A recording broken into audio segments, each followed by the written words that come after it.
Hey everyone, it's been a long and tiring day, but before I wrap up tonight's live, remember I want to take a minute to say something that's very special to me.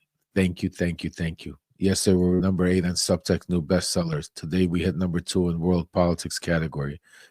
That's not just numbers, folks, that's impact. This is a community rising up and spreading truth in a time when silence is so dangerous. But this is not just some regular newsletter. This is a movement, and I couldn't be more proud to build it with all of you.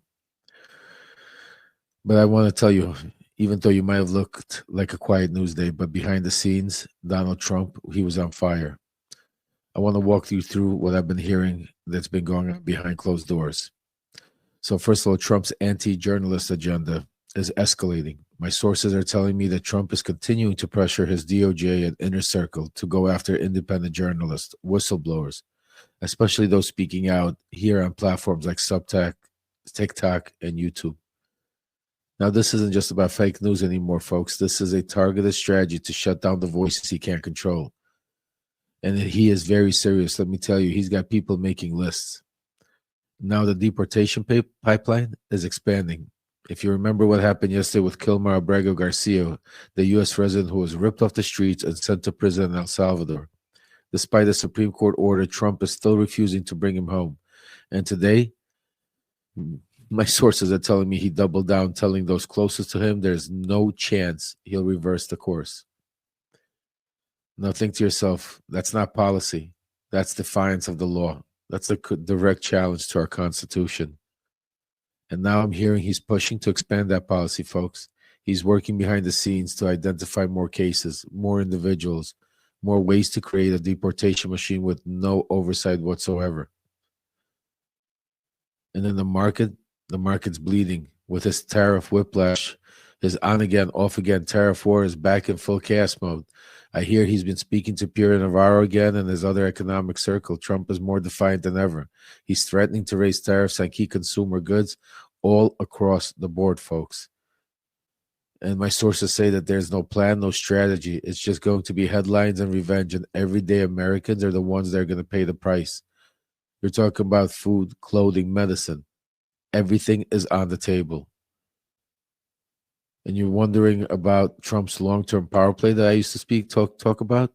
It's still active, and it's not a rumor. It's not a joke. It's actually happening. I've been hearing from multiple trusted sources that Trump continues to bring up how to stay in power beyond this term almost every day. He's not asking hypothetical questions. He's trying to figure out the mechanics. He's been sending people like Bannon out there to lay the groundwork and the messaging, and he's telling aides to start thinking creatively. This is exactly what a dictator playbook looks like, folks. But this time it's being written in real time in front of our eyes. And I'm hearing rumblings from inside the room that Trump is furious with Steve Witkoff. If you recall, Witkoff went on Fox News, talking about possible diplomatic talks with Iran around their nuclear program. He floated that conversations might be possible. Sounds reasonable, right? Wrong. Trump didn't authorize that message. According to my sources, Trump's reaction was immediate and angry. He doesn't want talks. He doesn't want deals. He wants headlines. And I'm told in his words, it's no talking. We're going to wipe them out. That's how serious this is. Witkoff may have stepped out of line, but exposed the deeper truth. Trump's not planning peace. He's preparing escalation. And don't forget Ukraine. The real estate war game rolls on. All while this is happening, the back channel carve-up of Ukraine continues.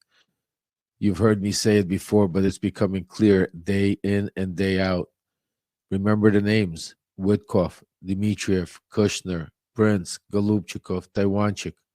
These aren't diplomats, folks. These are deal makers, and they're treating Ukraine like a real estate asset.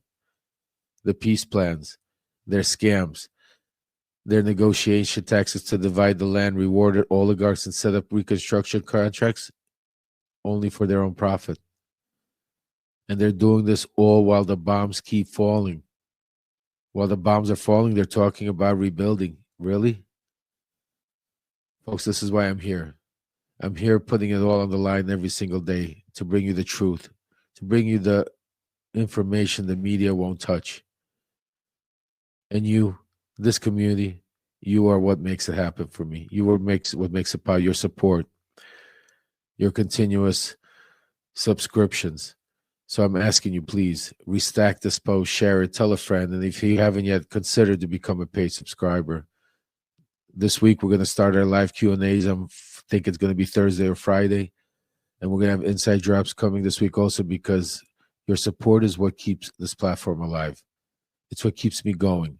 And it's what protects our voices in the face of a movement that wants to silence us.